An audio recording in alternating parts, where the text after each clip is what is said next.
thy name annihilation. Desecrated hate of fire. Do we cross that line? Into the grips, total eclipse. Softball run to my apocalypse.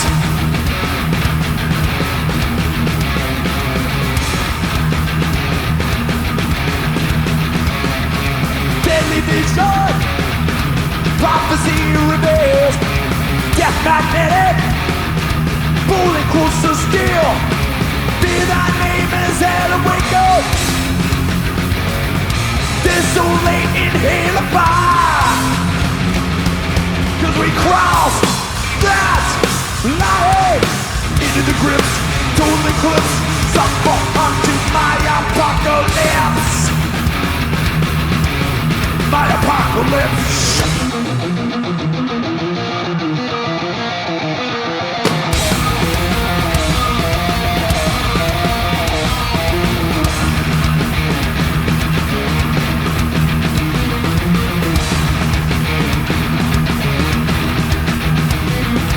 Crushing metal, ripping skin, tossing body mannequins, spilling blood, bleeding gas.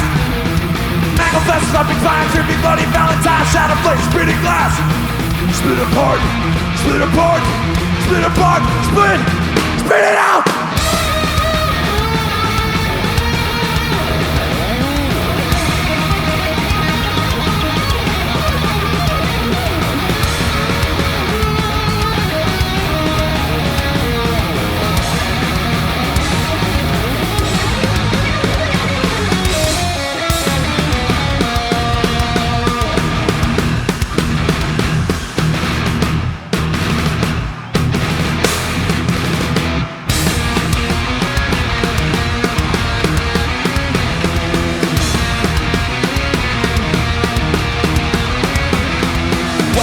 Drift a little bit closer, then man takes the steering wheel. What makes me know it's time to cross over? Want to repeat until I feel.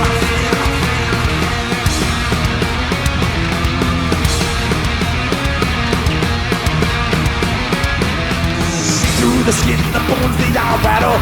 Tearing past to disagree. Flesh falls away, the bones, they all shatter. I start to see the end in me. See the end in me.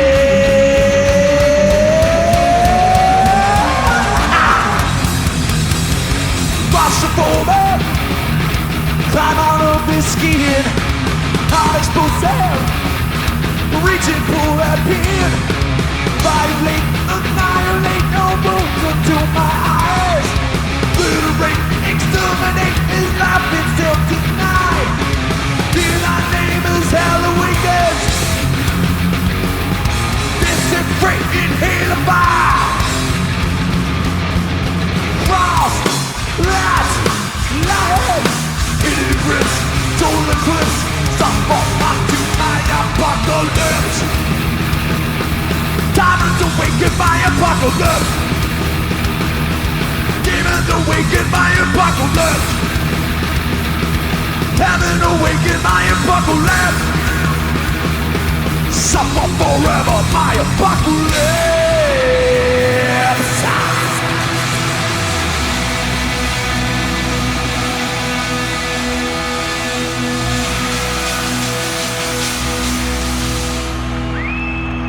My apocalypse, right here for you, Copenhagen. We're all fortunate to be here tonight to celebrate heavy music together. Are you with us? Are you with us, Copenhagen?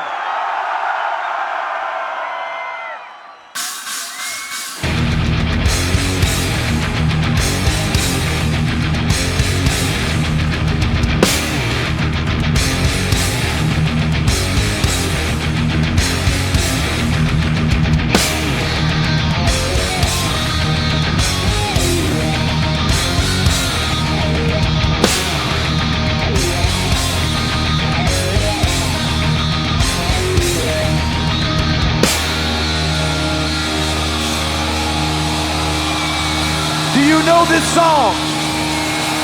Do you want it? Do you want it?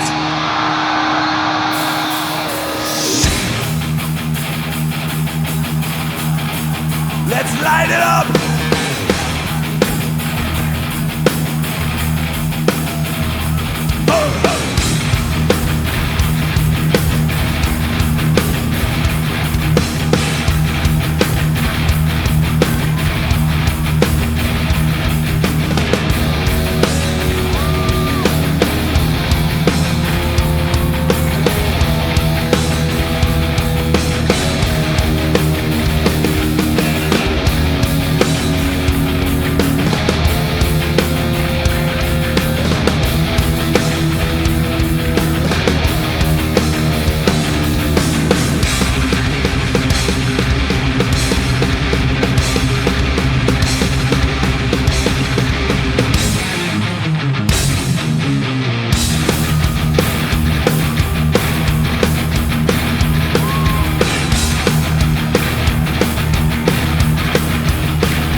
before my birth.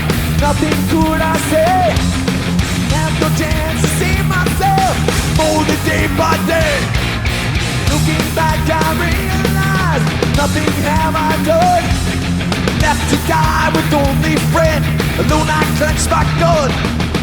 To the boy, made of clay. Now an empty shell. 21, only son, but he served us well. Bring to kill, not to care. Do this as we say. Finish still, winning stop. Yours to take away.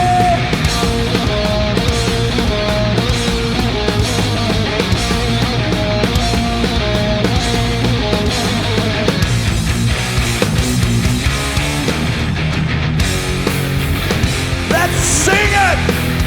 Back to the front. You will do when I say back to the front. You will die when I say you must die. Back to the front. You coward, you servant, you blind man. Back to the front.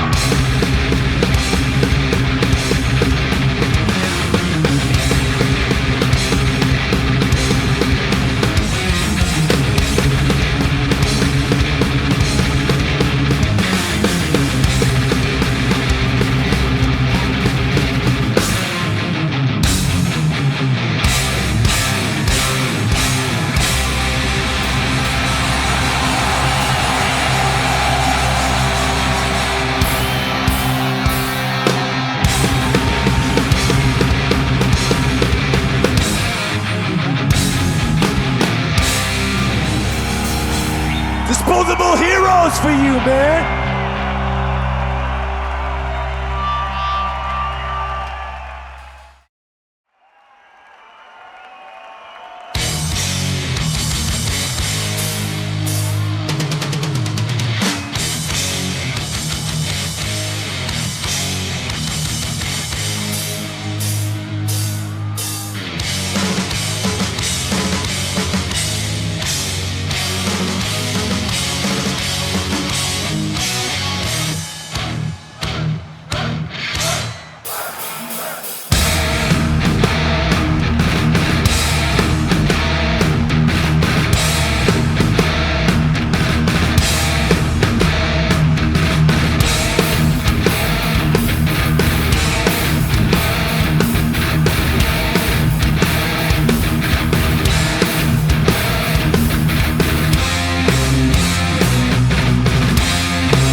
Life insane, but to do your fragile veins, to the lies that dissipate.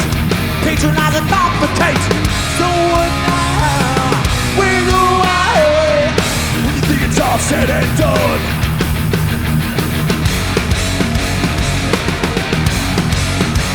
Bow down, sell your soul to me. I will set you free. Pacify your demons. Bow down, surrender unto me. Submit infectiously.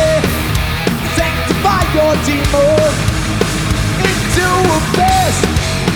You don't exist. Cannot resist the Judas kiss. Oh, Judas.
Recite this vow.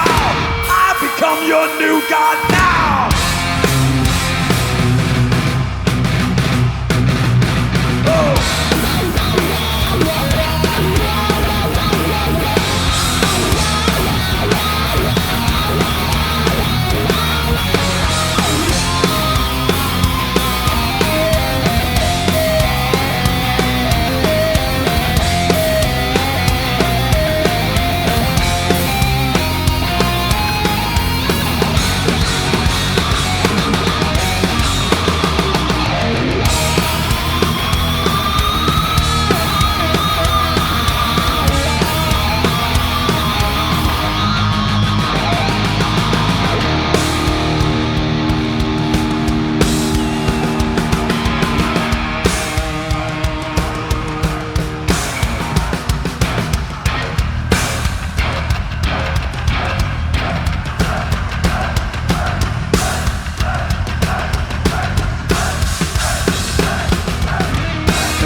Through dawn of time,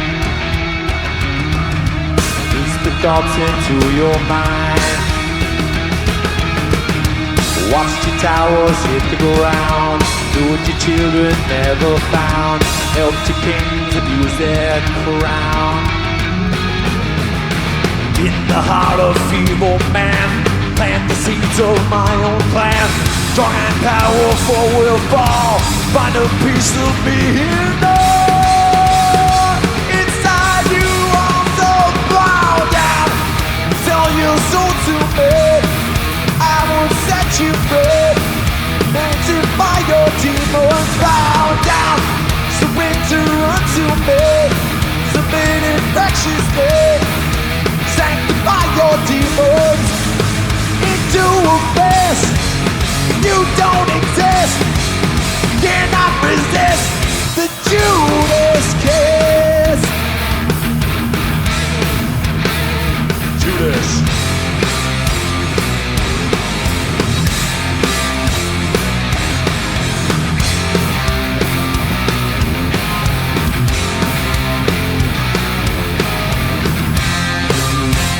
Judas.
runs out. Crawl from the wreckage one more time. Horrific memory twist the mind. Dark blooded, cold and hard to turn. Path of destruction, feel it burn. Still alive, incarnation. Still alive, infamy. Hallucination, heresy. Still you run, what's to come, what's to be.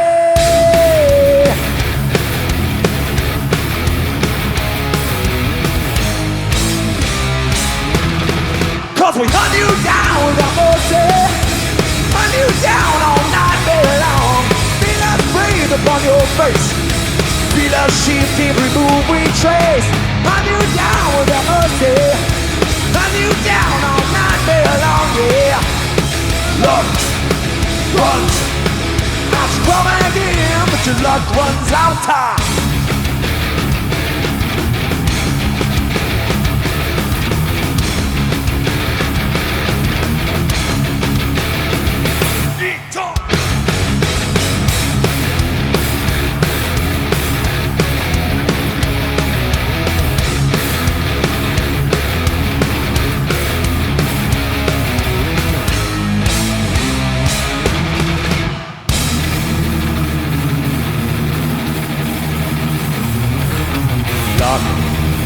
Runs out. Light that is not light is here to flush you out with your own fear. You hide, but we'll be found. Release your grip without a sound. Still life, incarnation. Still life, infamy. Hallucination, heresy. Still you run. What's to come? What's to be?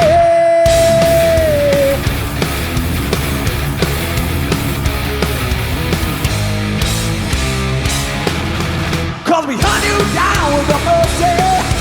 Hunt you down all night very long. Feel us breathe upon your face. Feel us shift every move we trace. Hunt you down with a mercy. Hunt you down all night very long, yeah. Luck runs out, coming again, but your luck runs out.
Then you crawl back in into your obsession, never to return. This is your confession.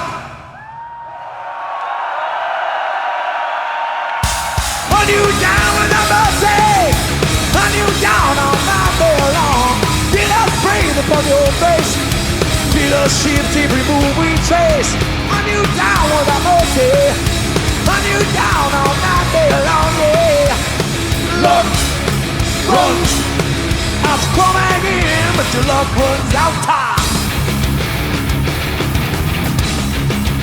Luck runs out.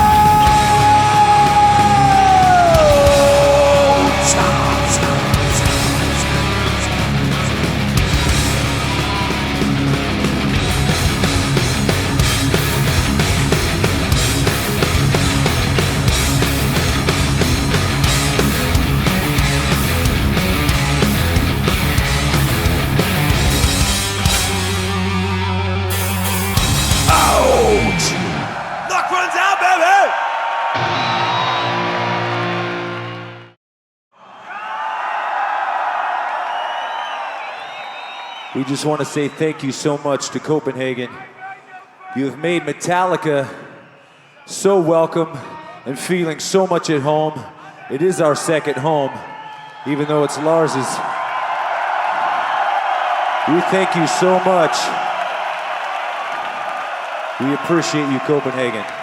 This is for you.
You like that? Så det där.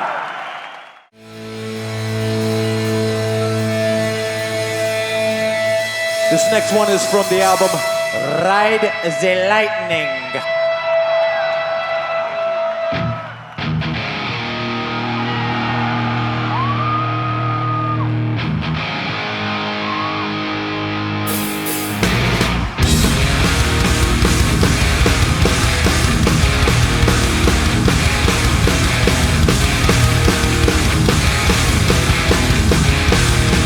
Mr. Hammett!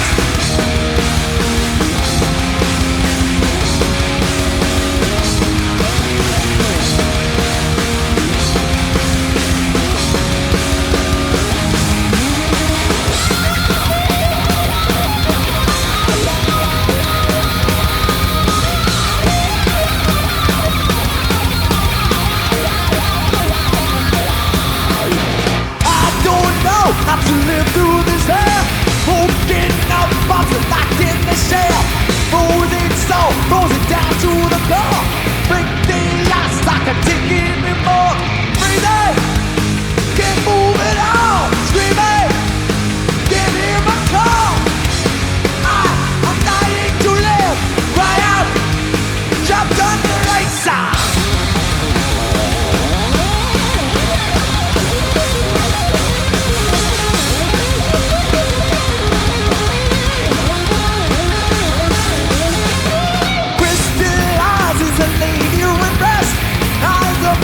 Directly in death, no deep sleep, I have broken away. No one knows, no one hears what I say. Breathing, get moving on, screaming, can't hear my call. I'm dying to live, cry out, trapped under ice.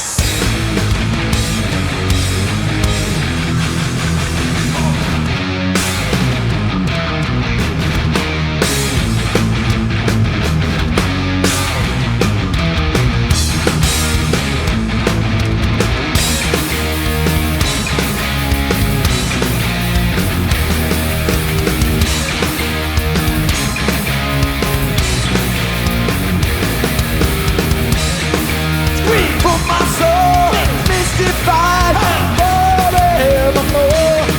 Scream for my soul. Mystified forevermore.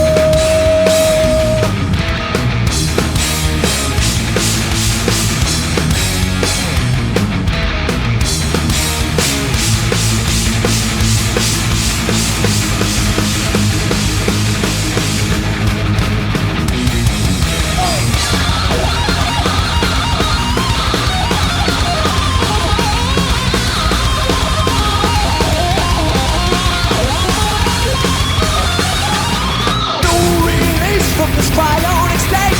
What is this? I'm a trick in my face. Wrapped up tight, can I move it for free? And doom's gotta take grip on me. Breathing, get moving on. Screaming, can't hear my call. I'm dying to live. Cry out, dropped under ice.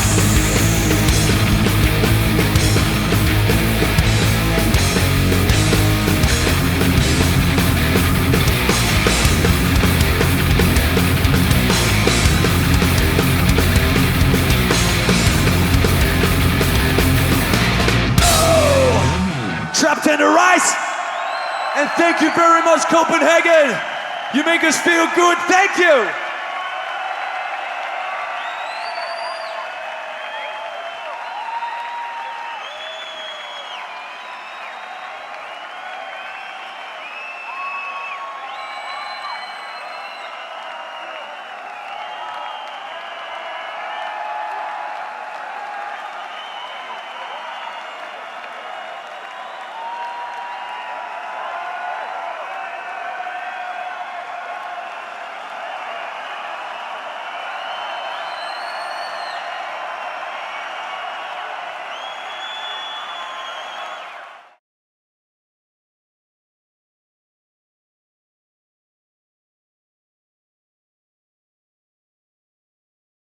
What do you think about all this concept that's happening at the moment with fans shooting the band fans interviewing the band.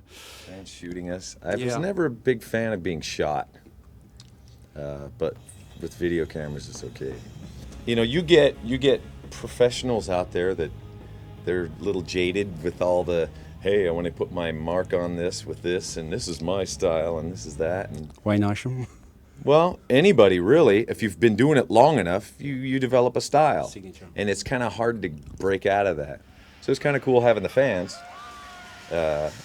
shoot it from, they're basically shooting what they want to see. So it makes total sense. One thing that people seem to be curious about are your tats. Mm-hmm. And I was just wondering whether you had any that you could maybe briefly show or whatever and sort of give a bit of a story about what it sort of means to you, personally. Sure. Yeah, well, I mean, these guys here, first of all, went through my time of kind of infatuated with angels and just the next afterlife or something. And, my parents kind of leaving this earth earlier than others, having some kind of guide in my life, because I know I should have died hundreds of times. And I know I'm not the only one, but I can only speak for myself that I know there are things, like after I've done something like, wow, that was really stupid. I could have, it's like, man, my mom or dad or somebody made that car turn this way instead or something.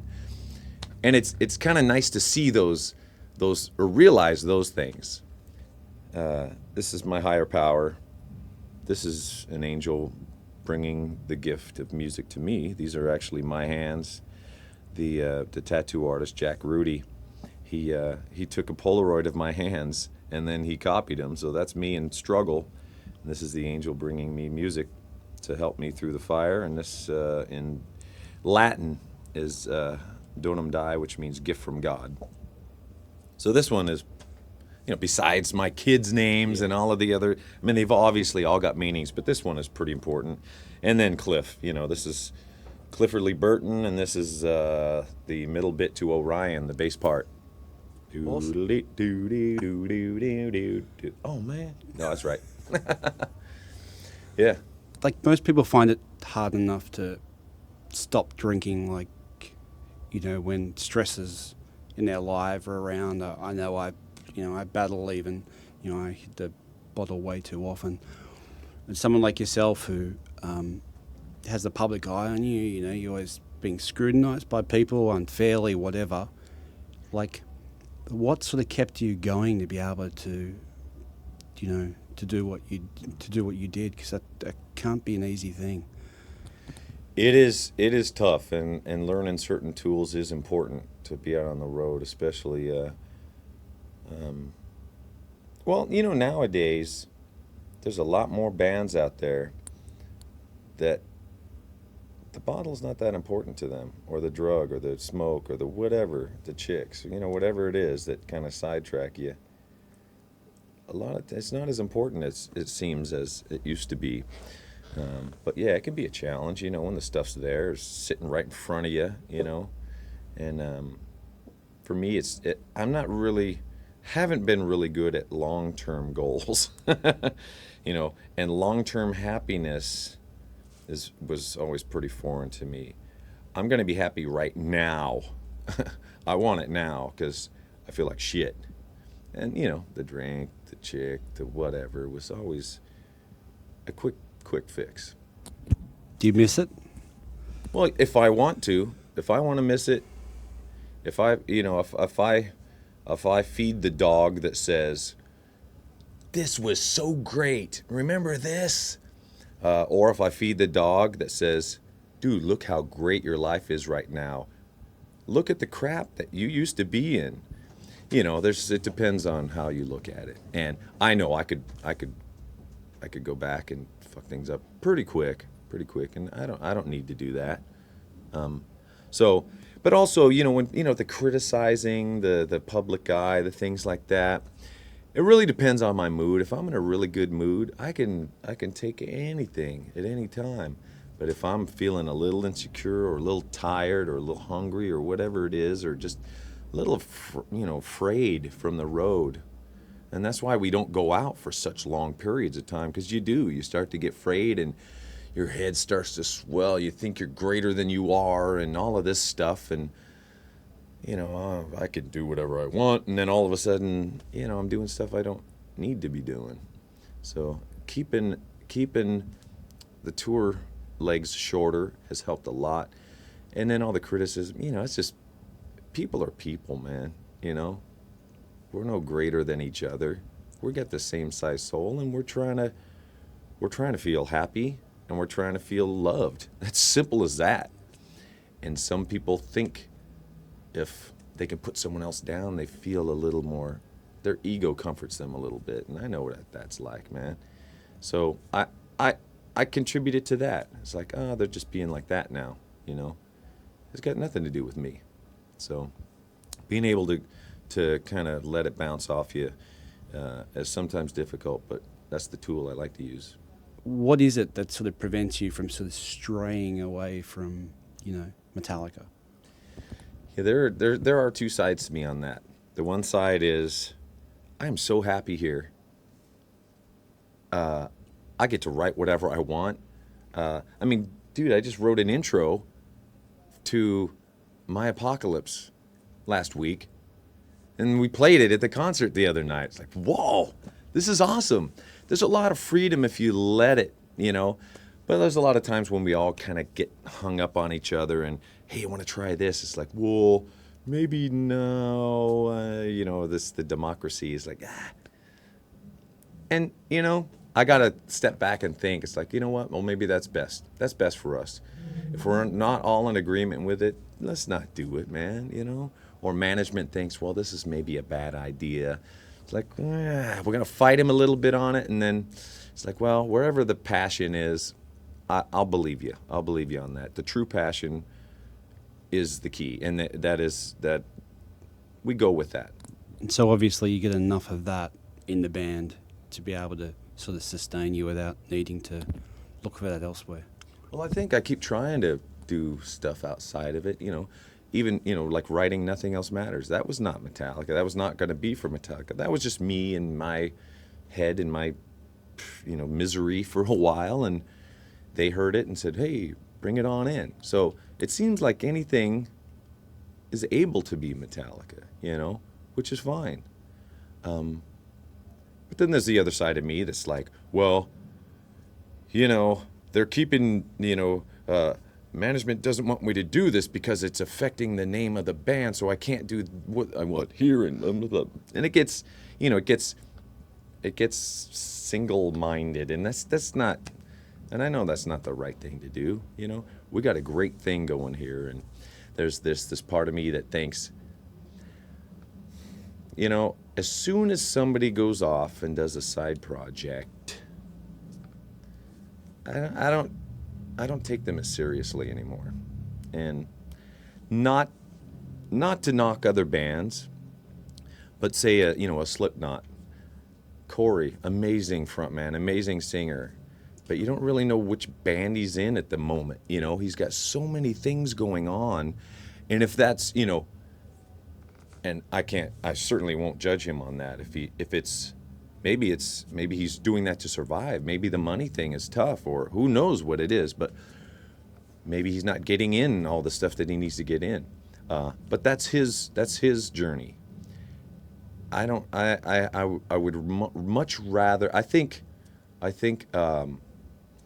dedication and loyalty, it goes a long way with me. What album to you, like when you were a young kid, was one of those albums that sort of said, this is my calling, man. Like, what the hell is this? I got to get more of it. Right.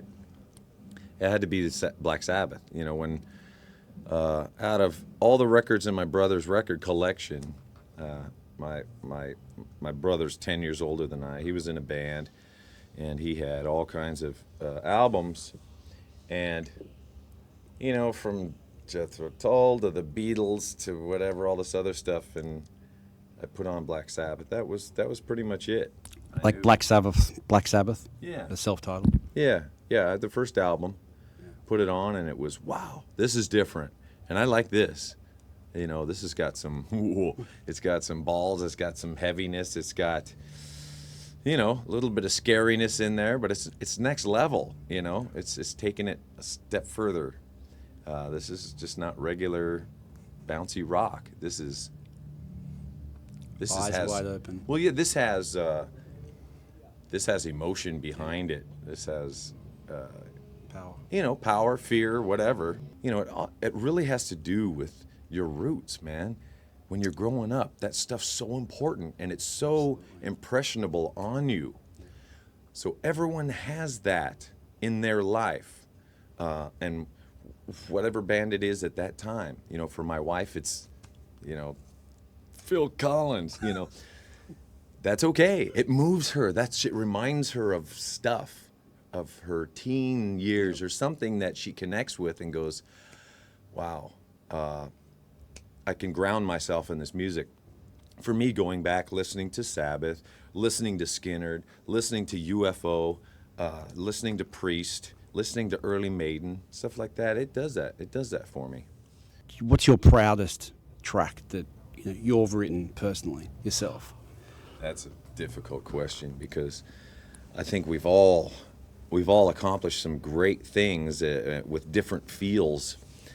There are some songs that we kind of forget about that I think are pretty amazing. I think Bleeding Me is one of those moments. I think Outlaw Torn. I think Fixer. You know, a little bit of those epic-y, you know, it's kind of instrumentals with lyrics, really. There's, I'd say, the third verse in Unforgiven 2. There's just when it breaks down and there's that wow wow wow wow, you know, the little wah. You know, I'm playing this part and Bob Rock's doing the wah, and it's like, wow, we're professional now. You know, it sounds, you know, it's almost Jimmy Page. You know, so we were entering the realm of Zeppelin at that point, and pretty proud of that too. What fears you the most about going on stage? Like, is there something which, you know, there's a thing at the back of your head that you sort of say, oh, a lot of stuff I used to be afraid of on the stage, but I think obviously fire, but you know, apart from that, yeah, now it's water. I'm afraid of drowning somehow. I would say, I think all of us together used to be a lot more scared of, you know, fucking things up or something. I think we've helped each other be okay with, you know, we're Metallica, and if we play it wrong, how could it be wrong if we're playing it? It's just a variation on the album. Yeah, you can think it away, or you can just say, hey, I felt it my best. I tried my best, then that's all I can do.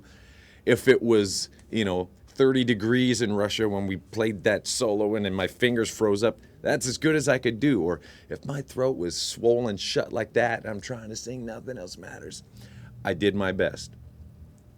So I think we're a little bit better at accepting how things are, you know. I'd say the thing I'm most afraid of is probably like something like my back going out or something like that on stage, where it's just like, ooh, you go down and then the wheelchair comes up or the stretcher and you're like, bye, you know, see ya, we'll make this one up, you know. Yeah, I don't like making gigs up, and I've kind of been the one who's been making everyone else make up most of the gigs, whether it's broken arms or catching on fire or backs going out or eating bad oysters. Yeah, that's actually, I remember reading something on your website about that. It's sort of like you seem to have that strength about you too, where, you know, you just want to keep on going, just keep that fucking freight train rolling, you know. Well, we do our best, and if we can't do a show, you know, we're human at the end of the day, and if we can't, we'll make it up, and that's the best we can do.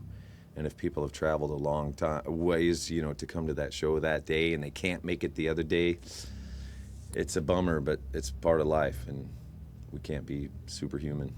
I had a few more questions, obviously, but yeah, thank you. I really appreciate it, man. Right on. I really hope this show goes well for you guys for the next 2 nights and stuff. It's been awesome just being a part of everything here, like the 3 days that we've been doing this with Jeff and Vicky, and it's been great. Awesome experience. Awesome. I really hope it turns out good and it looks great and stuff, because there's a lot of heart and soul in it. That's for sure. Right on. Thanks again. Well, we dig the vibe, man. We love having fans come from all over the place, and it's no short swim, man, for you and others. We appreciate that and the dedication that you guys have for us, and this is helping spread the word of just the good vibes, man. We're out to have some fun. Absolutely. Thanks again.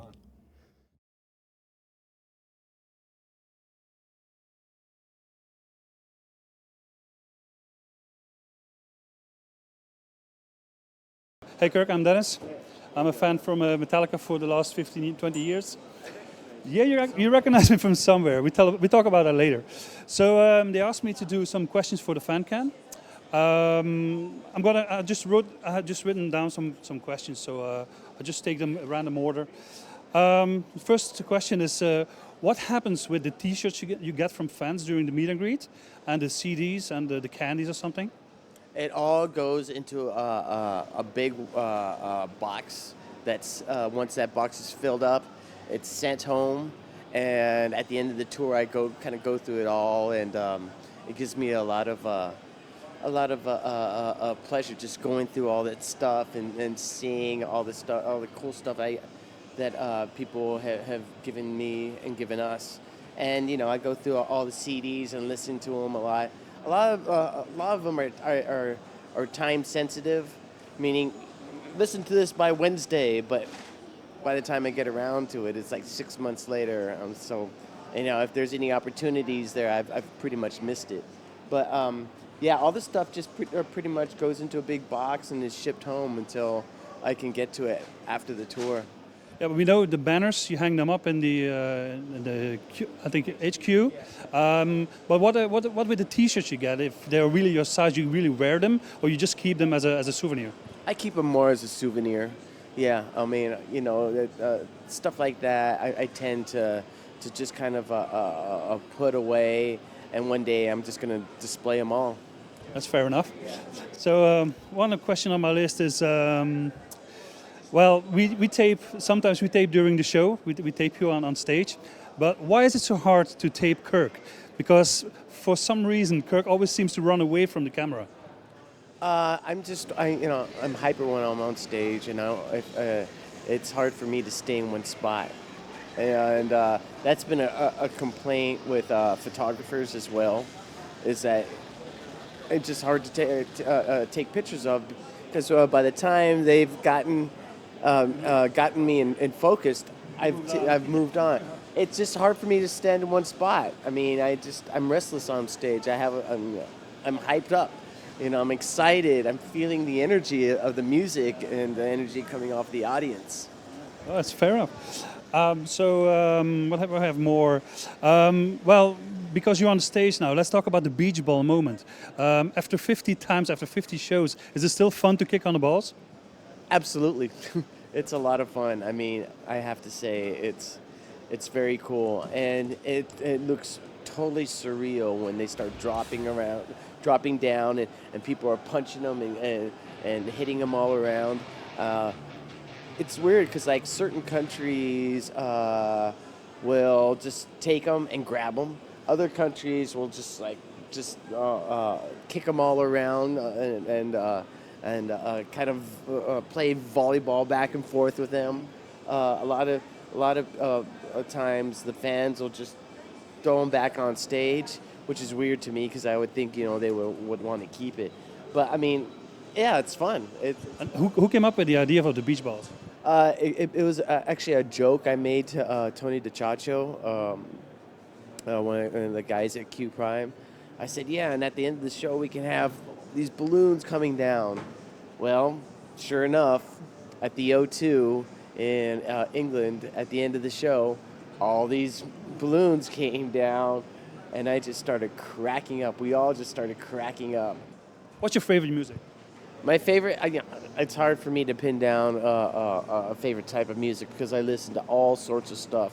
I mean, if you're to look on my iTunes shuffle sort of thing, you'd have like rock, metal, jazz, blues, funk, R&B, and soul, classical, country music. I listen to everything, and I'm just all pretty much all over the map. I like anything that I think is quality music, that moves me emotionally, and I mean, I like, but I mean, to give you more concrete examples, I love the new Lamb of God album. I love the new Mastodon album. I love the new Mars Volta album. I like a band called Sharon Jones and the Dap Kings, which is like modern R&B and soul. I love a lot of like jazz stuff, older jazz stuff. So I'm pretty much just all over the place. I like this French band called Gojira. I think they're really great. You can tell the metal bands that I like because they always end up on tour with us. Okay, and then going over to the meet and greets, you notice if you go to the meet and greet, there's a lot of fans nervous. Are you still nervous for doing a meet and greet, or is it just in a relaxed mood? I'm always in a relaxed mood, and I realize the more relaxed I am, the more relaxed they tend to be too. And a lot of times, I say to them, they say to me, "God, I'm so nervous." I say, "It's okay, it's only me." But then I realize that that's the problem. All right. Now about surfing, what is your favorite spot on this planet? To surf. That's a hard one. That's like asking me what my favorite Metallica song is. I mean, because every surf spot is different. Every surf spot has a unique wave. Rather than having a favorite spot, I just like to go out there and surf and have as much fun as I possibly can. There's an old surfer saying that goes, "The best surfer is the guy who is having the most fun." And so so that's what I try to do. I try, whenever I go out to surf, whether it's California, Portugal, Malibu, Hawaii, Japan, Australia, I just try to have the most fun. All right, and then maybe talking about some guitars. Do you take your guitars with you at home? I mean, to your house, or are they still at the HQ, or how are you doing when you're going on tour? You take your guitar to your hotel room, or how you do that? I pretty much always have a guitar with me, all the time. I have tons of guitars at HQ, obviously. I have a few of them at my house. When I'm traveling on tour, I always have a guitar that I could play in the hotel room. Sometimes I wish I had two, because last night I was with Brent from Mastodon, and we both wanted to play guitar, but there was only one guitar, so we're like just giving each other back and forth. Oh, check this out. Oh, check this out. Oh, listen to this. Check this out. For like about an hour and a half, we were doing that. That's pretty cool. That's pretty cool. And do you know how much guitars you have? I refuse to count. You refuse, but you know approximately? A lot. A lot. All right. Okay. Thank you very much. Cheers, man.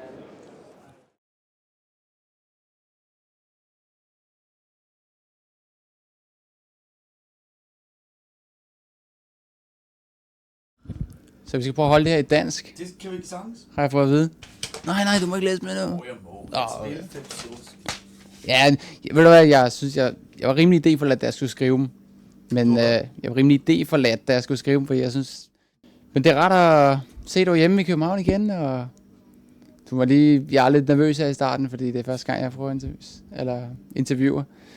Men jeg springer ud i det. Ja. Okay, du er her i København for at spille 5 shows. Hvordan kan det være, at I har fundet ud af, at I vil spille 5 shows i Forum, i stedet for at spille 1 show i Parken, for eksempel? Jamen, altså, vi prøver altid at lave det anderledes, end det har været før, og ligesom prøve at lave koncertoplevelserne bliver forskellige fra hinanden. Så vi spillede i Forum i 04, og vi spillede over i Vestereng i Aarhus i 07. Og Roskilde et par gange her og der, ikke? Så vi har ikke spillet indendørs i Forum siden faktisk 96. Så vi er jo lidt på en sådan indendørs Europa-turné, som vi har kørt siden februar. Så det var ligesom, indimellem skal man jo spille indendørs og spille de sådan, mindre steder, og lave det lidt mere intimt for fansene, os selv. Så altså, vi vil gerne her tilbage til denne bygning, og så blev billetterne revet væk lynhurtigt. Og så hvad med 2 til, og så blev de revet væk super hurtigt. Og så tænkte vi, så prøver vi et 5. og ser, hvad der sker. Så det var jo, det var lidt overraskende, at det skulle gå så hurtigt. Men altså, at billetterne blev revet væk så hurtigt, men at spille 5 shows, altså, det er jo super. Men altså, vi prøver altid at lave oplevelserne forskellige fra hinanden, så det ikke er det samme sted hver gang, og det samme setliste og alt det der, som du ved, ikke? Jeg har fundet ud af det. Ja. Vi spiller en del forskellige sange her. Det gør vi, ja. Vi prøver. Hvordan, det vi filmer nu, det er jo til fancanen. Jeg er også med til at filme. Vi har jo 10 kameraer, der kører. Og det er fans alle sammen, der er med til at filme. Hvordan kom I på ideen til en fancan, dengang det startede tilbage i 90'erne? Australien, pladeselskab i Australien på det sorte album udgav, de puttede en t-shirt og en CD eller noget i en sådan en malerbøtte. Kom ind!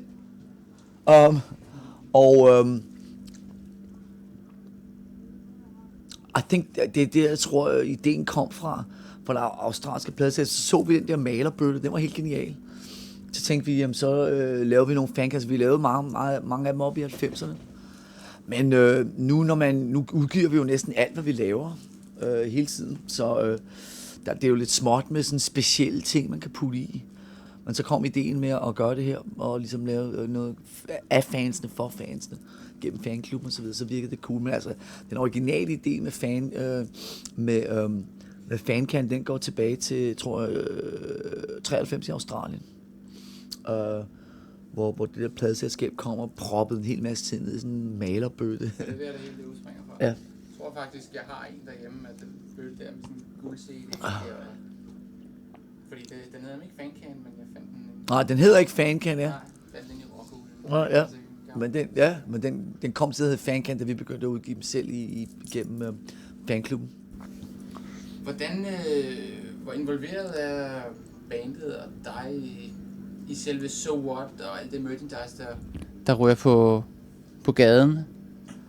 Vi er meget involveret i the merchandise. Der er ikke noget, der bliver solgt, uden at vi ser det. Altså, vi sidder jo ikke, vi er ikke så meget med i den kreative afdeling. Altså, selvfølgelig, når der kommer en ny plade og nogle nye, så snakker vi om idéer og så videre, men altså, der er ikke noget, der bliver solgt, uden at vi ser det. Og vi siger nej til en god del, som ikke holder en eller anden standard. Jeg ved ikke helt, hvad standarden er, men altså en eller anden. Altså, hvis vi kan lide det, så sælger vi det, og hvis vi ikke kan lide det, så sælger vi det.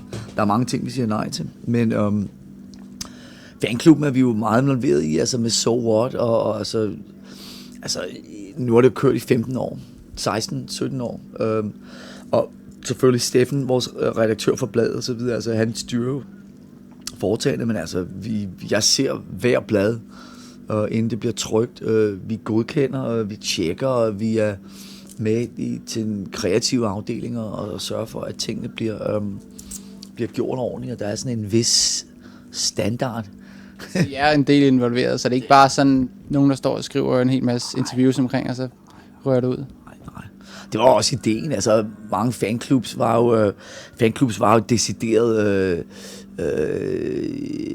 noget, som var sat op gennem sådan nogle post... siger du ikke engang, det var sådan nogle agenturer eller sådan nogle selskaber, der lavede sådan noget post, mail order, merchandise for bands og så videre. Altså, det var rent fodboldsvindel. Og så da vi lancerede fanklubben i 93, altså begyndte vi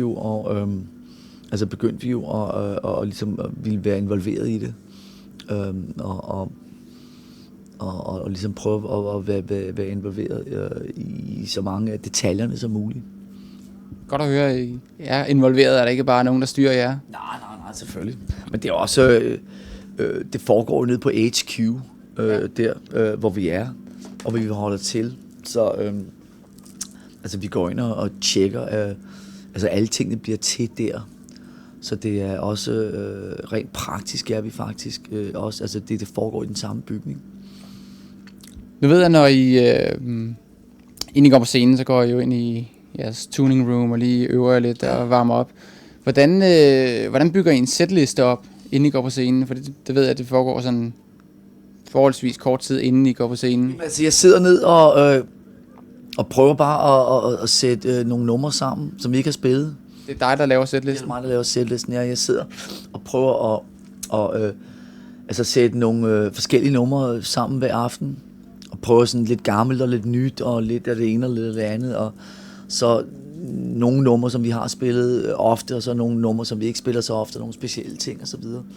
Og så sker der sådan organisk hen ad vejen. Normalt, når vi spiller en eller to koncerter i byer, så sidder jeg meget og kigger på setlister fra de byer, vi har spillet i før. For de byer, vi spillede før, så for eksempel, hvis vi spiller i Sydney, så når næste gang vi spiller i Sydney, så vil jeg sidde og kigge på setlisterne fra de sidste par gange, vi har spillet i Sydney, og sørge for, at vi ikke spiller nøjagtigt de samme numre i den samme rækkefølge og så videre.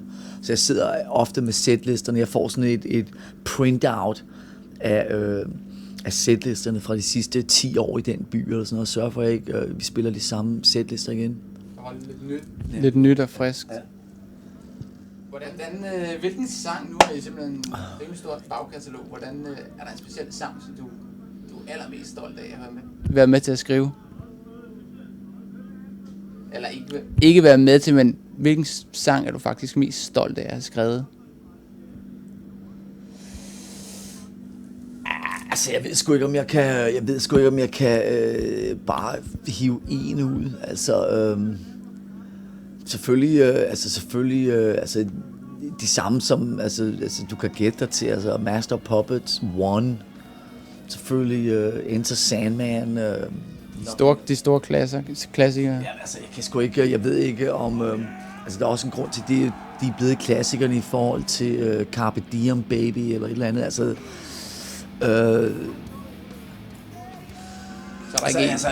De er jo betydnings, altså One og så de der numre, altså det er jo ligesom dem, der har betydet noget, eller været banebrydende, eller hvad fanden man siger. Men altså, jeg er jo stolt over dem alle sammen, men altså dem, efter du siger, hvad for et, altså, så er det selvfølgelig mere over i den afdeling. Der er ikke et bestemt nummer, der virkelig giver dig kuldegysning, og du tænker, at den er simpelthen bare for fed. Det er simpelthen... Nej, det er der sgu ikke. Altså, jeg har jo mange forskellige forhold til numrene. Jeg tror i hvert fald, jeg har 3 forhold til numrene. Jeg har et nummer, jeg har forholdet til numrene, da de blev kreeret, da de blev komponeret, da de kom til, da de blev indspillet. Det er et forhold. Og det er meget også med hukommelse og memories og gang i den, ikke? Så er der det forhold, jeg har til numrene, når jeg hører dem. Meget kritisk. Sidder og tænker på, hvad jeg selv laver. Sidder og tænker på, hvad det kunne have været bedre. Hvad fanden tænkte vi der? Hvorfor gjorde vi ikke det dobbelt så lang tid? Det er det andet forhold. Så er der det tredje forhold, det er at spille dem. Det er også noget helt andet noget. Og så sidde der, og så, hvad kommer der nu? Hvad sker der så? Og hvorfor er den der pære grøn derom? Og ham dernede, hvorfor har han den der trøje på, i stedet for en anden trøje? Så der er også en anden dynamik til stede der. Så det er mange forskellige forhold at have med de der numre, ikke? Og de er jo også altid ofte anderledes. Der er forskellige forhold. Så er der nogle numre, der er spændende at spille et stykke tid, og så næste år de røvkedelige.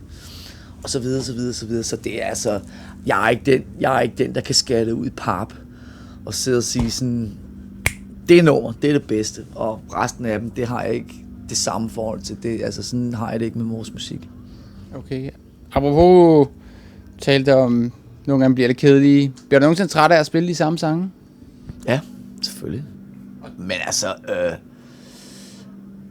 jeg bliver mere træt af at tænke på at spille de samme sange, end jeg faktisk er, når jeg spiller dem, fordi, altså, okay, igen, så er der to forhold igen, så er der i øveren, hvor det kan hænge dig langt ud af halsen, men op på scenen, når du står foran 10, 20, 30, 50.000 mennesker, altså så er der altid gang i den. Og så de ting, som nogle gange i øveren, altså spille Enter Sandman i øveren, altså det kommer vi næsten aldrig igennem, fordi vi kan spille det sovende, stående på hovedet, med bind for øjnene og det hele, ikke?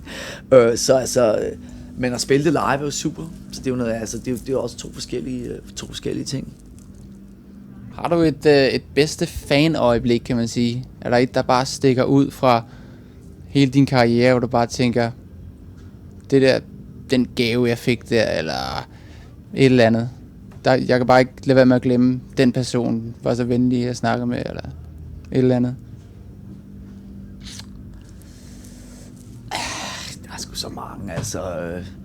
Der er nogle af de trofaste fans, som er så med, altså ham Ron for eksempel, som er med, og ham Blue og så videre, altså nogle af de der drenge, der rejser og kraftedeme med over hele jorden, altså det er utroligt, at de gør det.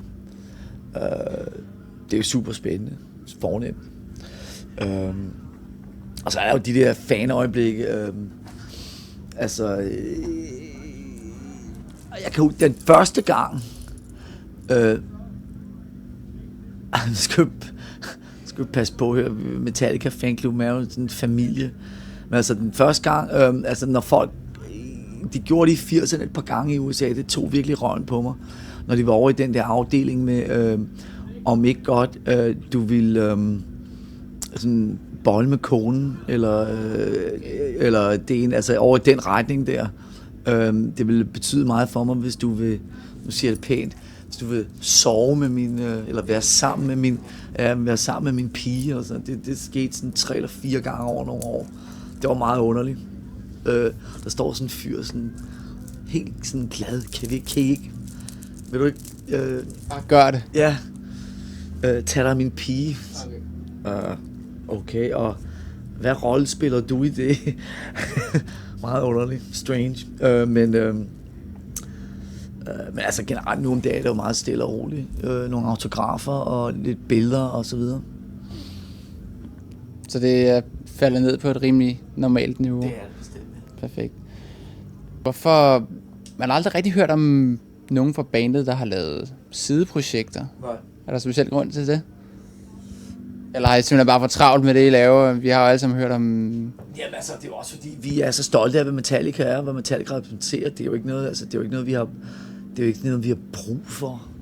Jeg har i hvert fald ikke brug for det. Jeg er ikke interesseret i at spille musik med andre end Metallica. Det er ikke noget, der siger mig noget. James har jo gået og pillet det der. Altså, når Merciful Fate-drengene ringer og spørger, om jeg vil komme og slå på trommen på et af deres numre, så er det jo også... Så det er mere sådan nogle små gæsteoptrædener. Ja. Så altså, det er ikke noget, jeg har specielt interesse i. Jeg ved ikke, om nogen af de andre er det, men det er ikke noget. Altså, jeg har ikke nogen musikalske aspirationer ud over Metallica. De 3 sidste ture, sommerture, Sick of the Studio og Escape from the Studio. Jeg kan huske, at den sidste var, men hvorfor? De har jo altid været i Europa. Og der er sikkert masser af fans, der tænker, hvorfor bliver ved med at komme tilbage sommer efter sommer, spille alle festivalerne? Ja, men der er jo ikke sådan en specielt decideret festival i USA, altså festivaltur i USA. Der er begyndt at komme det de sidste par år. Men altså, der er meget kærlighed i Europa, så vi er taget godt rundt, og der er mange festivaler forskellige steder at spille. Det er også det, vi godt kan lide at tage på sommerferie i Europa. Det er jo ikke noget mod de amerikanske fans eller nogle andre fans, men jeg skal jo hjem til Danmark hver sommer med børn. Så når jeg er hjem til Danmark, kan jeg lige så godt spille her. Det er jeg med på. Hvordan, jeg hørte dengang da I indspillede Death Magnetic, der havde I 2-3 ekstra sange, som I indspillede, men som der ikke kom med på pladen. Hvad sker der med dem? Jamen altså, der ligger sådan nogle 1'er og 0'er et eller andet sted i en hard drive, altså på et eller andet tidspunkt sker der nok noget med dem, eller også bliver de kylet ud, eller også ligger de bare i den der bankbox forever. Men det er ikke noget, altså, det er ikke noget, jeg har et svar på lige nu. Det er ikke noget, der er sådan op over byen, eller imminent, eller noget. Det er noget, vi kan vende tilbage til på et eller andet tidspunkt. Lige nu er jeg må prøve at overleve den her turné, og køre et år til, men altså de der numre, altså på et eller andet tidspunkt sker der nok noget med dem i en eller anden form. Det går meget godt med at overleve turnéen indtil videre i hvert fald. Ja, akkurat, ja. Ecstasy of Gold, jeres intronummer. Ja. Eller det, I bruger som intronummer i hvert fald. Hvordan kom I på at bruge det, og hvor lang tid har I brugt det? Det er vores gamle manager, Johnny C., der kom med den idé, da vi kom ud til Østkysten i 83. Det var en af de første idéer, han havde. Det var, at han syntes, vi skulle bruge det til at gå på scenen. Så gjorde vi det. Så det var cool nok. Så det er 26 år siden. Så den har faktisk været jeres husintro, kan man sige. Ja, mere eller mindre hele vejen igennem, ja. Hvordan kan det være, at I har brugt en centerscene på den her turné nu, og I har brugt på det sorte album, det Black Album og Load? Når vi spiller indendørs, spiller vi jo inde i midten. Det er jo fordi, den der variation kommer fra at spille udendørs, når vi spiller stadion og one end. Så det der, hvor vi begyndte heroppe i det første spørgsmål, det var det der med at lave oplevelsen så forskellige og så anderledes som muligt fra sidste gang. Så det og så også selvfølgelig, når vi spiller inde i midten og det der, så er det sådan noget. Are you moving with me? You guys look very serious. It's pretty intense. Okay. I wish I understood Danish. Yeah. The excitement was intense. Så det er ligesom det der med at give en forskellig, en anderledes oplevelse hver gang. Og det er også at spille ind i midten, altså det er jo super fedt, fordi så kommer du tættere på folk, så er det mere intimt. Ikke? Nu har du jo faktisk næsten alt, når man tænker på generelt. Du har opnået så meget i dit liv. Har der noget nyt på banen, du har tænkt dig? Jeg skal sove. Jeg har tænkt mig at investere en god del af min fremtid i at sove. Godt valg. Det vil jeg glæde mig til, i hvert fald efter at have været i København i 3 uger. Så det er ikke meget, man får sovet i Danmark. Der er kraftedeme hammer på hele tiden. Du har været svær at få fat i, fordi at det her interview, det skulle faktisk have sket i onsdag til sidste uge. Der sker noget hele tiden. Altså, der er hele tiden noget, jeg skal lave i Danmark. Det er ikke det mest afslappende sted at være. Det er dejligt. Der er ikke noget sted, jeg hellere vil være om sommeren i Danmark, men ideen om at sætte sig ned og sove et par dage, det lyder genialt. Vi er faktisk nået til det sidste spørgsmål. Jeg tror ikke, det skulle ske, men vi skal jo spørge, hvor mange gæster tror du har på din gæsteliste? Det er sådan de her 5 koncerter. Der er omkring 100 hver aften. Så omkring 500 cirka. Så det er en hvad er det? Ud af 10.000 eller noget? Ja, så er det en 10.000, nej, skal vi se. Jeg vil slet ikke rumme ud det der. Det kan vi rulle hernede lige nu. Så kan der stå hernede, hvor stor en procentdel af Danmarks befolkning det er. Okay. Dernede står det nu. Super! Vi nåede det. Vi kom til vejs ende. Jeg står her for helt svedig i hænder og holde den her mikrofon. Thank you. Lars... Thank you. Jeg får et billede med dig. Nu mødte jeg op i en meet and greet. Jeg har også lige et par ting, jeg vil snakke. Jeg har ventet på deroppe, men så bliver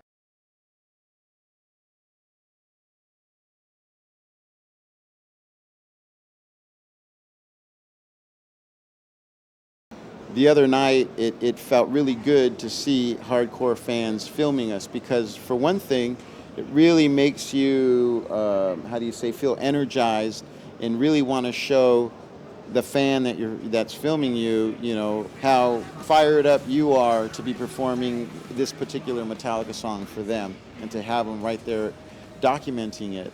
And it's more like, it's a little more heartfelt, I think, than just some guy who doesn't know the band, kind of doing his job. I think you can feel the energy from the person filming. That's the way I felt the other night. It's exciting for us, for sure. I think it actually makes us work a little harder and play a little more intensely. Not to say that we don't, but it's like you get so far into a tour. We're over a year of touring. It's inspiring to have that and have that kind of energy in front of us. And I'm sure it's going to be probably some of the best live footage that Metallica's seen in a long time, just because of what the fans are going to put into it. And I'm excited. I I think we did some good work with you guys the other night, and I'm sure these next few nights are going to be just as great.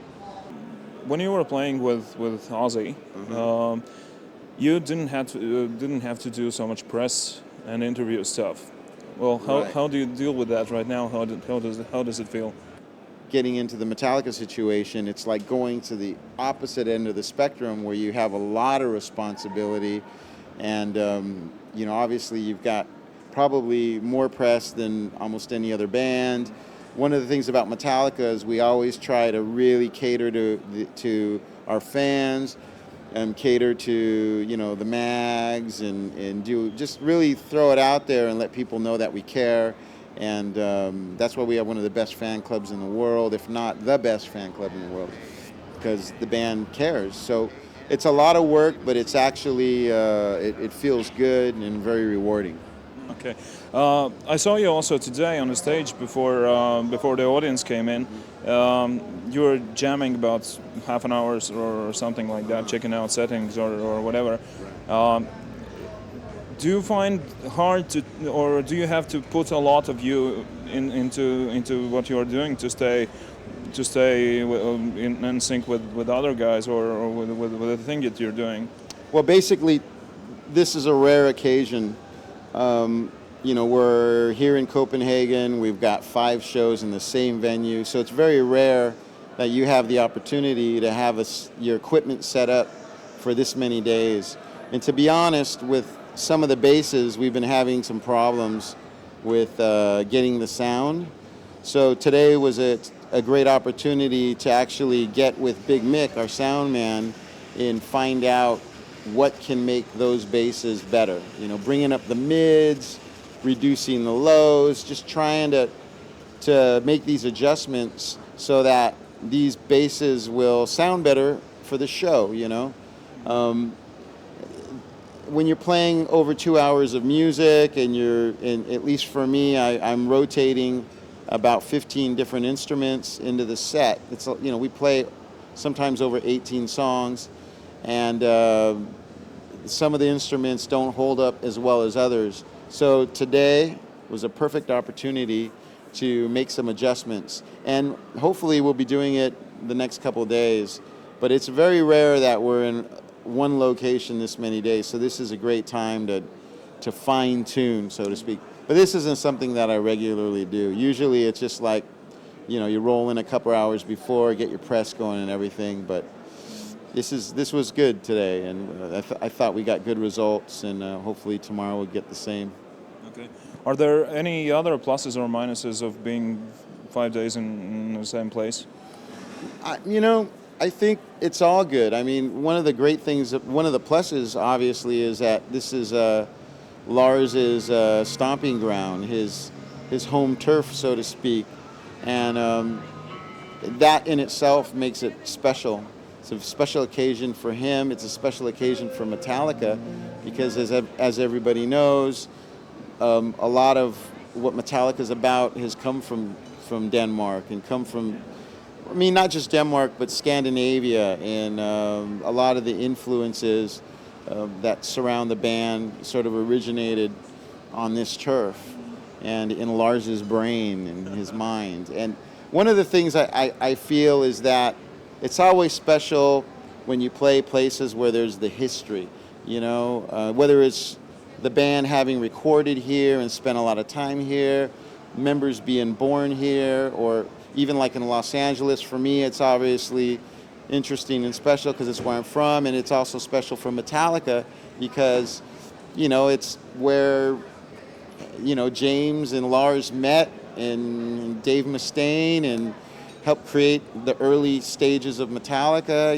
whether it's Kill 'Em All or Ride the Lightning, and then there's the transition where suddenly they're in the Bay Area and they're getting together with Cliff and of course Kirk. So to me, Copenhagen in Denmark is an important phase of this journey, which has, other cities in the mix too. Okay. And that's very special. So it's an honor and a privilege to be playing on the soil of Copenhagen, and the fans have been great. Okay.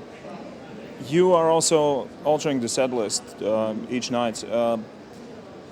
Are we going to hear something special during these 5 shows? Because 5 shows in one place, that's a lot. How much or how much new stuff or unexpected stuff is going to be there? As you know, as everyone knows, Lars really instigates what we're going to play and initiates at least the idea of what we should do. And I had some ideas for these 5 shows that I shared with the band, and I feel fortunate that it has been addressed, and we're going to be actually attempting some of that.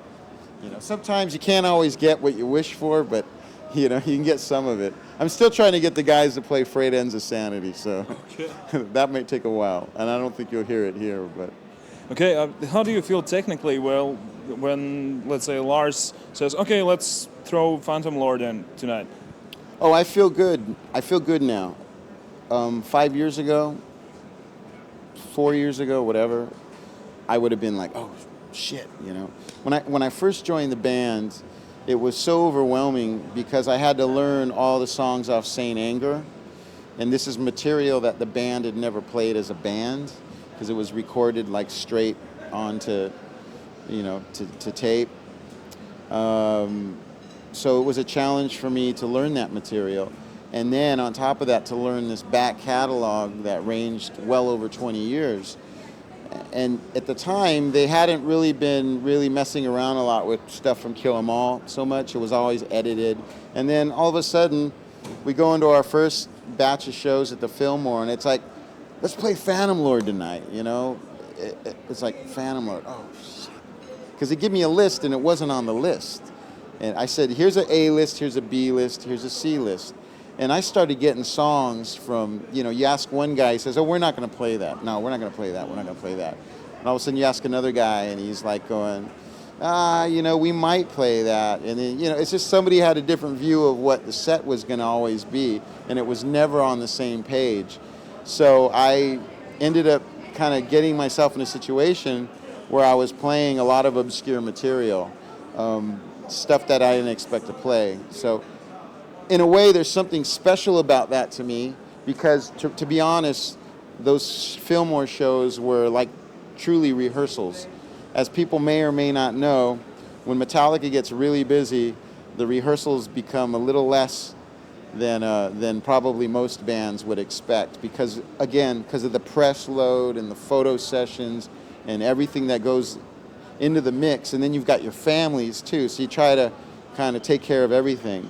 And sometimes the rehearsals get cut a little more than they should. Now that we've been a band for a long time and we've played, everything from the Master of Puppets album in its entirety and, most of Kill 'Em All and Ride the Lightning, we're in a lot better shape than we were. So I'm not intimidated by any of the material anymore, thank God. I mean, I've got the guys playing Dyer's Eve now on a regular rotation.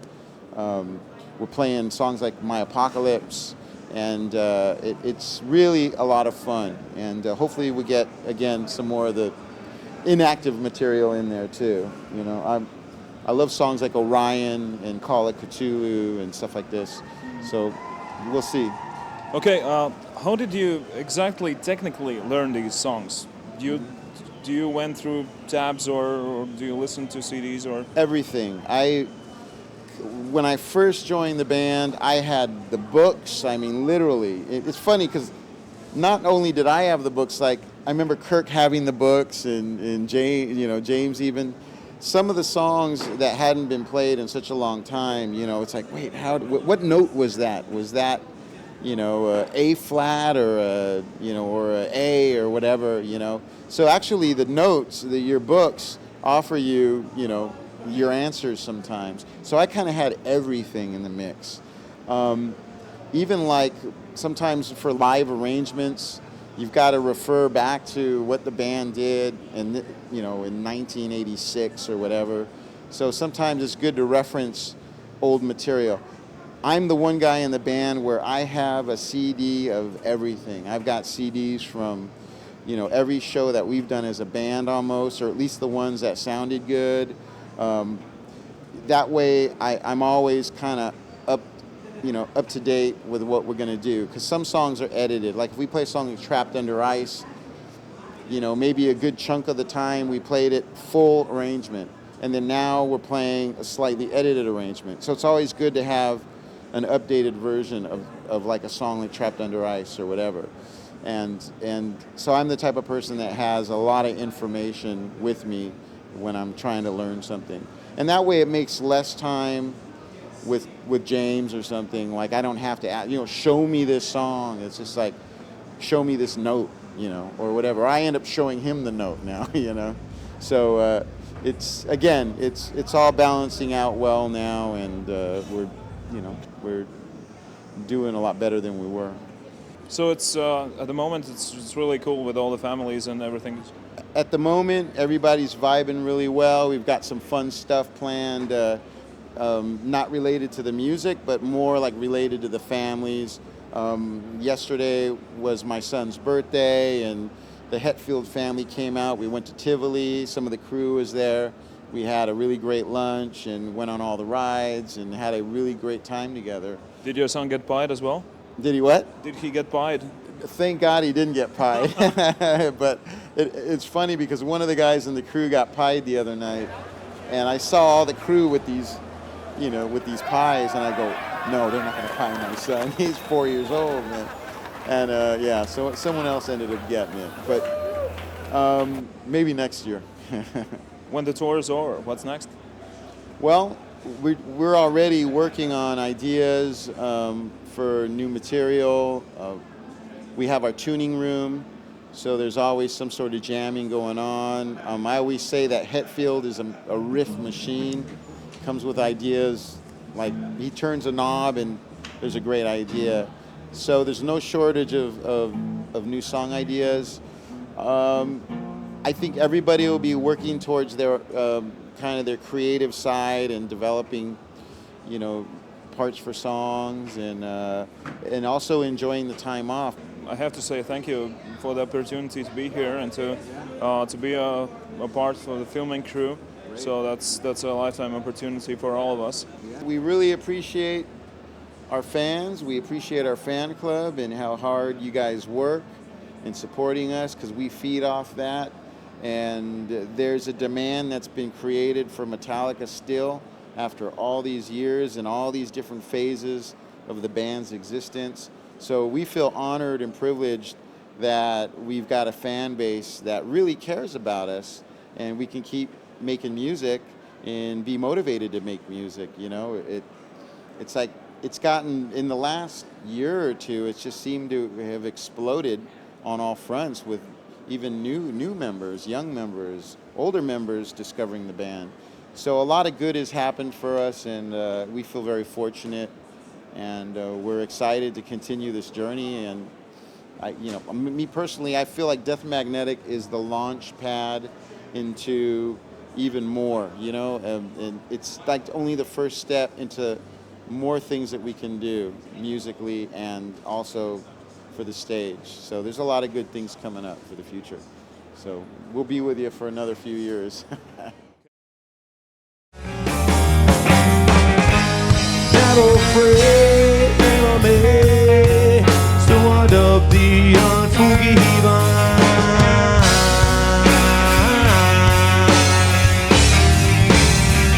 Don't ever me, never you.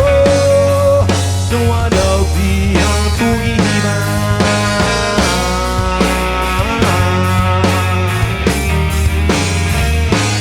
Never afraid, never me.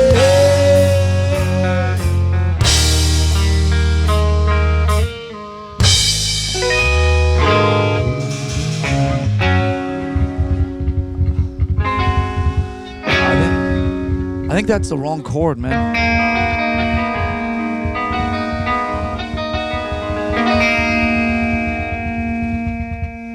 It's right for right now.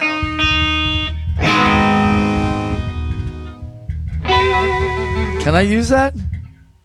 It's too fast. It's right tempo for right now.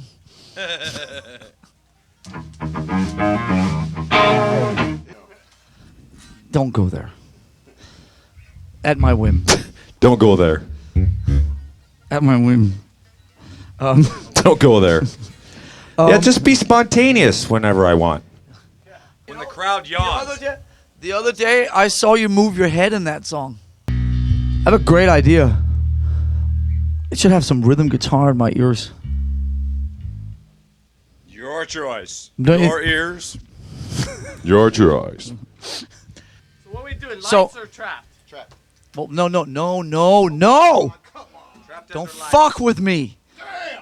Hit the ice. We'll see when we get there, okay? Let there be some Trap the fucking lights. nuance of momentary something. Just let the moment unfold by itself. Damage. I'll play it. Holier. Those are good songs. Okay. Horseman. That sucks. Okay.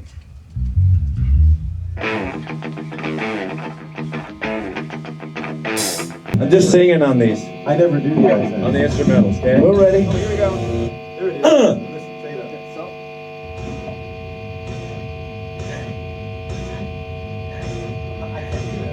Huh? I can't do that. I gotta play the bass line. Buy that T-shirt, T-shirt, T-shirt.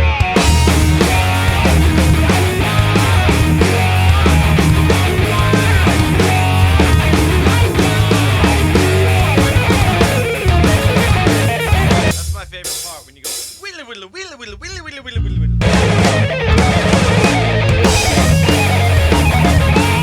wheelie. Here's the surprise. We're gonna play.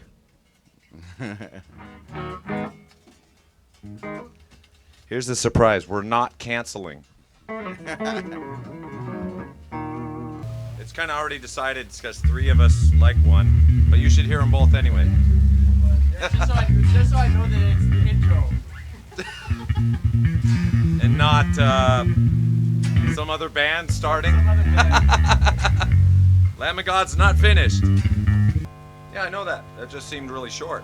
Well, I cut that in half for the sake of tuning room. Well, thanks for letting us know. Oh, Jesus, getting all sounds fucking like uppity. I thought we could feel, after 28 years, I thought we could feel that type of stuff. Oh, this is in the way. Sounds like you're adding one more in there on it. Sounds like you're going. Listen, 5 years ago, you were... come on. You're my friend. Put this thing You're my together. friend. You're my friend, but I'm telling you. Oh, man. No, you're just doing you're doing Stone Cold Crazy, bro. Come in here and get all No, uppity and shit. For the better of the band, Stone- Stone valid Cold Crazy. point. I mean, if we're doing Stone Cold Crazy, No, it's personal. I love you, man. Are you Played done in a while, correcting bro. me? No. We just haven't played in a while, bro. Put that thing together when you were like in Mexico. I know, we're still, trying to get in and shit. Yeah, nice. You were in line at the I was trying to get Immigration, in and man. stuff, dude. I heard about this band called Metallica. You would still make a bootleg shirts for Metallica, man. Dude, I was out there like sleeping outside, waiting for you guys to go play in San Diego and shit. Why don't we do the same thing there that we do in Motor Breath? Just end it instead of hang on it. Take the whole end.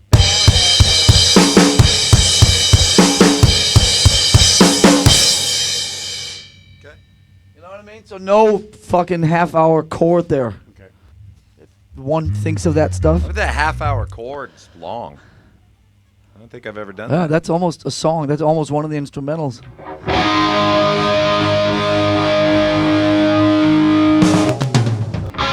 Straight where into you got it. bells.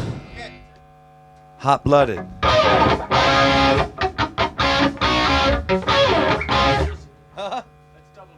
Whatever. Sorry, man. Just remember, you always start the bass accents I know, too I know. early every time this summer. It's just a brain fart. It's okay. I just I've done it twice. don't fuck Twice. with me, Trujillo. Come on, dude. I'm watching you. In okay? fact, the last time I'm I fucking didn't do it. watching you. Okay, don't fucking start I know my with me. mistakes better than Okay, anybody. Gillies, pull every wolf up right now, real quick. God knows I make my share of mistakes.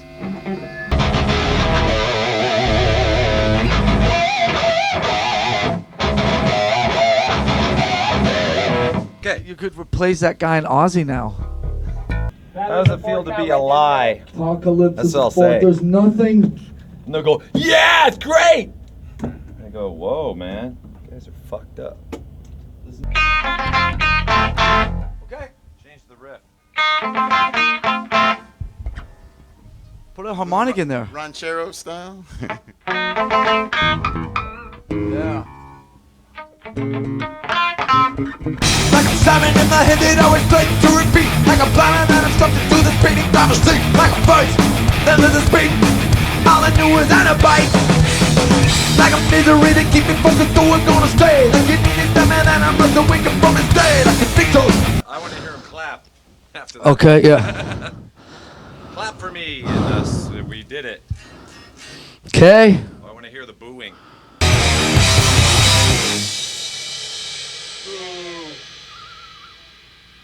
What if we make a mistake? In what song? I don't know yet. If I knew, then I wouldn't make it.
In general, if we hold it back in speed, we feel more comfortable. The more we speed through it, the little more frantic we get, and we start to fuck up. Yeah. This is a game changer. Huh? This is a game changer. It's good though. It's gonna be awesome, man. Huh? It's good for us.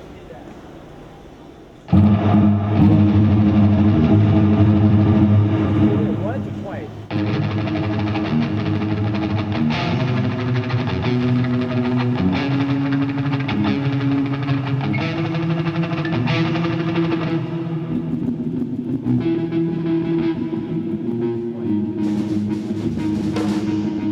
It's a gallop. Yeah, it's a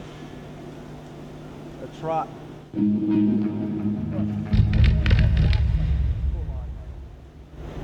Last one's full on the very, very last, like the last few cycles. But it's twice though. You do that. You add the chorus twice, right? Oh, don't worry so much about that. Yeah, don't worry about that. I think he's galloping really hard there. I think he's still galloping, but he's like super tight right there. But you can do, yeah. I don't think he's going there, but I don't know. I don't know. At the last one, he's going full on.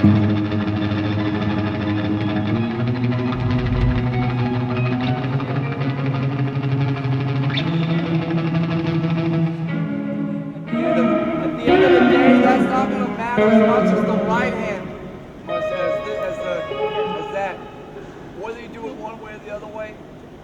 Stops your time. Huh? If we hit the roots right, we're good. yeah, let's hit the roots right now. Let's root it We're gonna from the top again. from the top.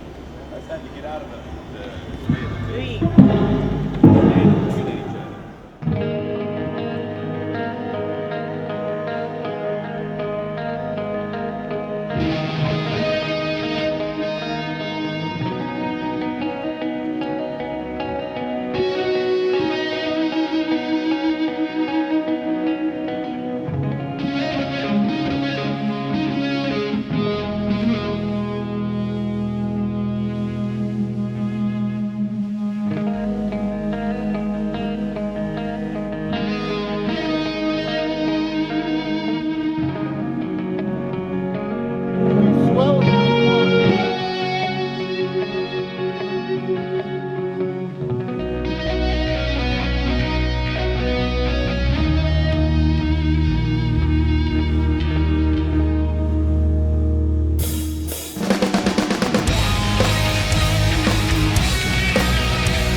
Started and ended in the same spot, so that always helped.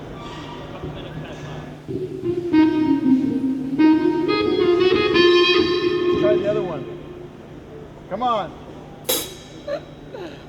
Why are we playing this shit? Because we fucking like it. Play Seek and Destroy. I know it's tough going down to this.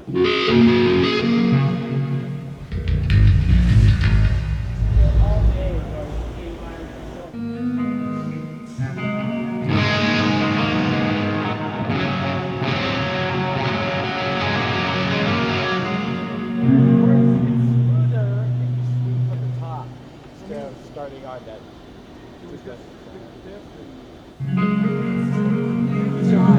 Fingers tied to get into place. Yeah, that's tough. Recording is tough. Play the bass line.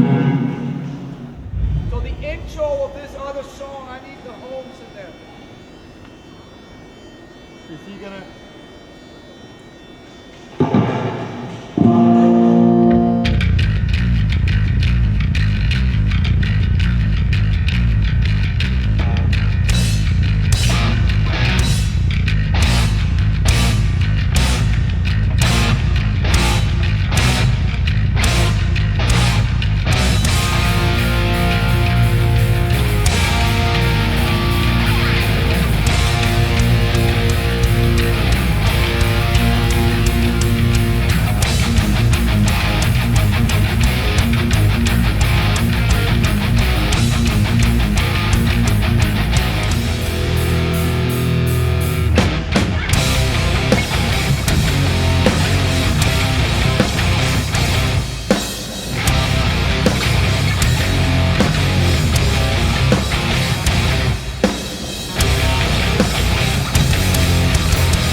That outro.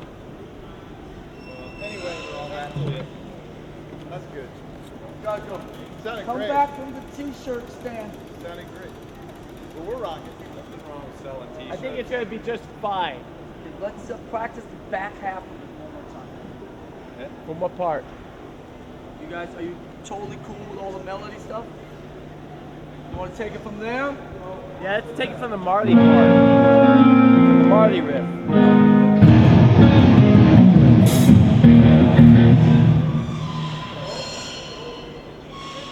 Let's do that beginning one time.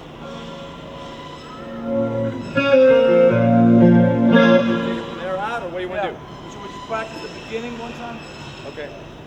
Can you see me, or you want me to go over here? Yeah, no, you should. Like right here? Yeah. So it's an 8 count, and we hit the downbeat. Okay? 1, 2, 3, 4, 1,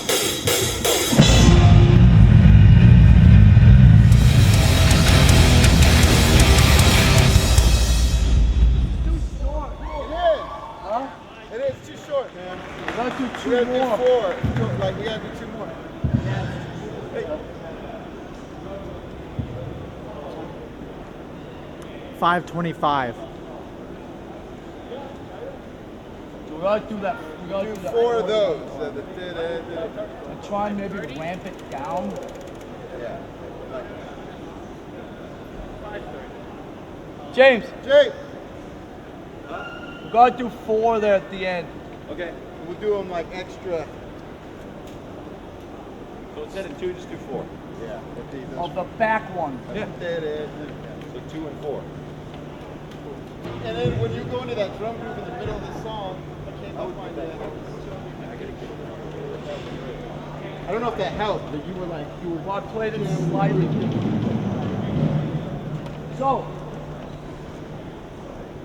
you know what we can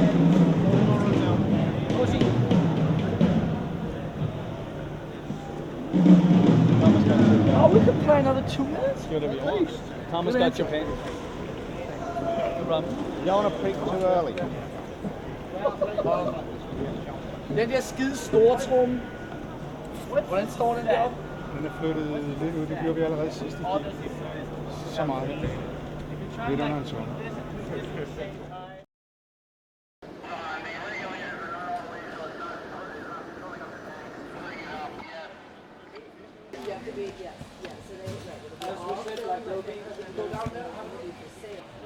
Vicky, we're gonna go.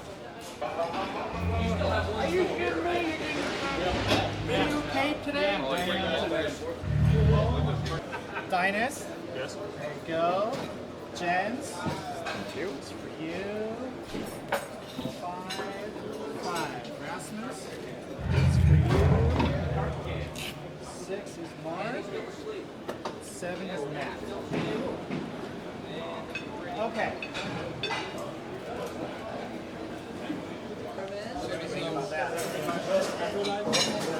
This is just for testing right now. When we give the cameras back to you at 8:15, they'll have a big battery like this on it, and there'll be a card in there that you can film 3 hours, so you'll be good. Right now, this is just for testing. You guys get used to the camera, so don't worry about any of that stuff on there. Are you guys ready? We'll go downstairs. Okay.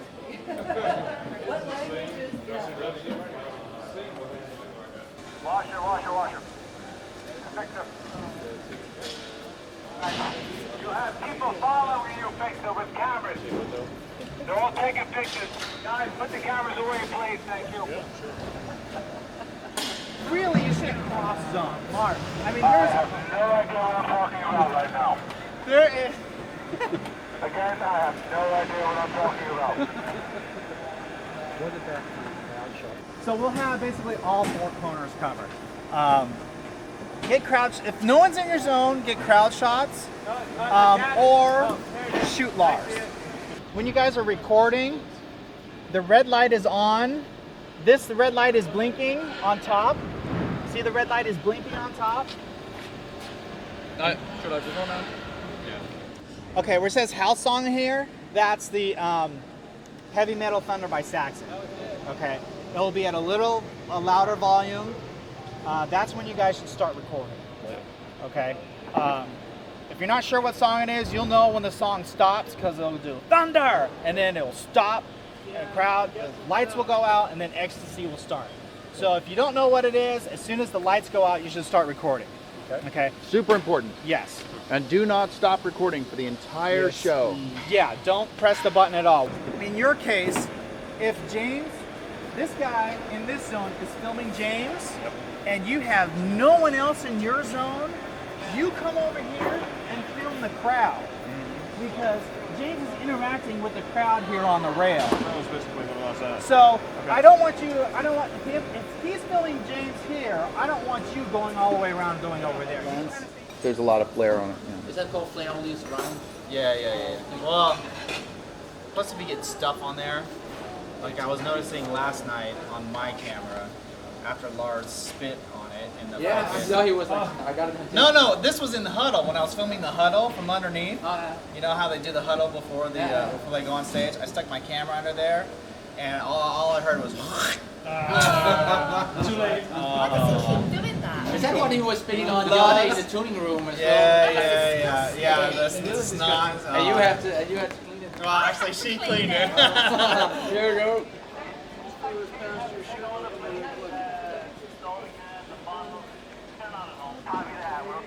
So you're gonna be basically on the other side. Hey, fucker.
Anytime someone comes into your zone, you get them.